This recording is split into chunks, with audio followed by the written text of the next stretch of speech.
नमस्कार, मैं अनिल दुबे। आज आप लोगों को पॉलिटिकल साइंस विषय में सरकार के तीसरे महत्वपूर्ण अंग न्यायपालिका के बारे में बताएंगे। तो राज्य में जो सरकार के 3 अंग होते हैं, व्यवस्थापिका, कार्यपालिका, न्यायपालिका।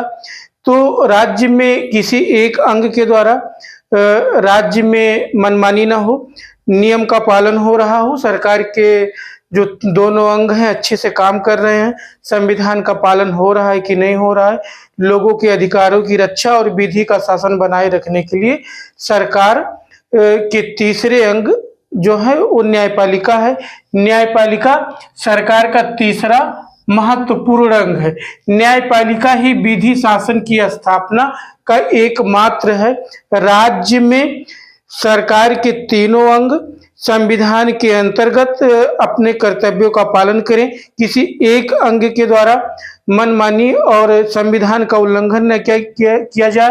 राज्य में शांति व्यवस्था और अपराध नियंत्रण के लिए, न्याय की स्थापना के लिए और संविधान की कानून की व्याख्या करने के लिए राज्य में तीसरे अंग न्यायपालिका का गठन किया जाता है। तो अलग अलग राज्यों में न्यायपालिका के गठन की अलग अलग व्यवस्थाएं हैं।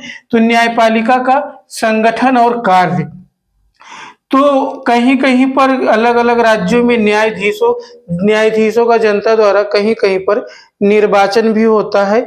तो विश्व के कुछ राष्ट्रों में न्यायाधीशों का जनता द्वारा प्रत्यक्ष रूप से निर्वाचन होता है, जैसे अमेरिका तथा स्विट्जरलैंड के कुछ कैंटन में। स्विट्जरलैंड में कैंटन को, जैसे अपने यहाँ भारत में जो राज्य भारत के अन्य इकाइयां हैं उनको राज्य बोला जाता है, वैसे स्विट्जरलैंड में उनको कैंटन बोला जाता है।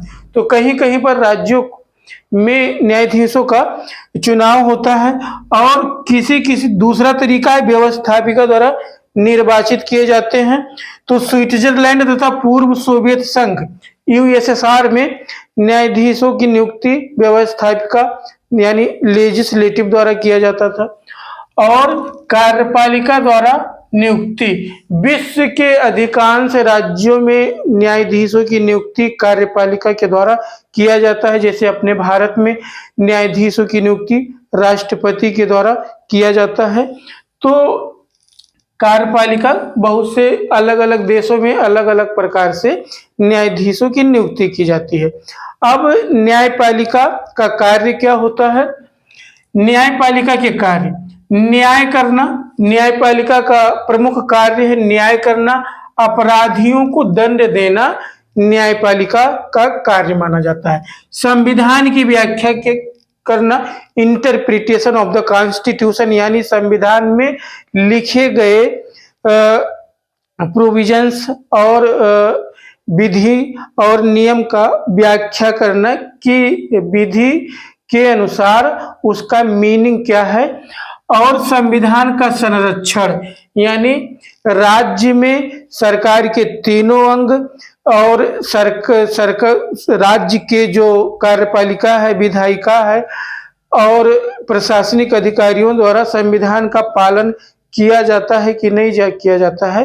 तो संविधान का संरक्षण, मौलिक अधिकारों की रक्षा, राज्य में नागरिकों को संविधान द्वारा मिले मौलिक अधिकार यानी फंडामेंटल राइट्स का रक्षा करने की जिम्मेदारी न्यायालय का होता है।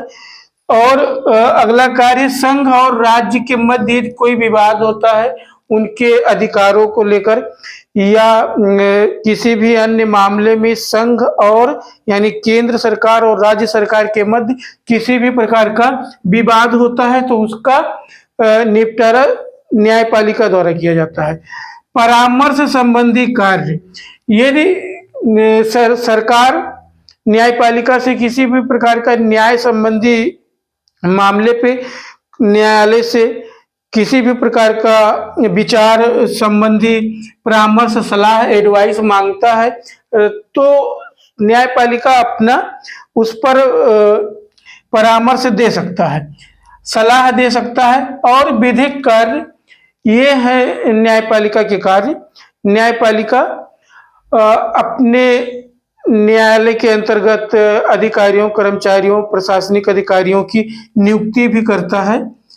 न्यायपालिका प्रशासनिक कार्य के लिए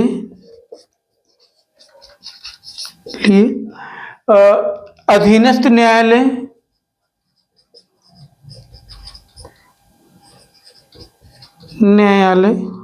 के न्यायाधीशों की नियुक्ति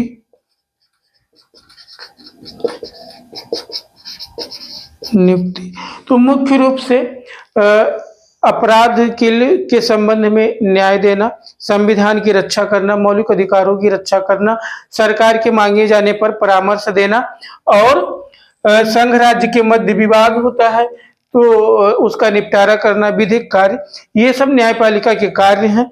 न्यायपालिका का कार्य होता है राज्य में न्याय व्यवस्था बनाए रखना और न्याय से संबंधित कार्य करना, राज्य में न्यायपूर्ण रूप से शासन हो रहा है कि नहीं हो रहा है, राज्य के किसी भी अंग के द्वारा संविधान के उल्लंघन किए जाने पर न्यायपालिका उसको ऐसा करने से रोकती है। तो संविधान के मुख्य कार्य हैं। यदि आप बीए कर रहे हैं पॉलिटिकल साइंस विषय से, एलएलबी कर रहे हैं और किसी भी प्रकार की यदि आप कंपटीशन की तैयारी कर रहे हैं, उसके लिए भी आप पॉलिटिकल साइंस विषय पढ़ना चाहते हैं तो आप इस चैनल को सब्सक्राइब करें। नमस्कार, धन्यवाद।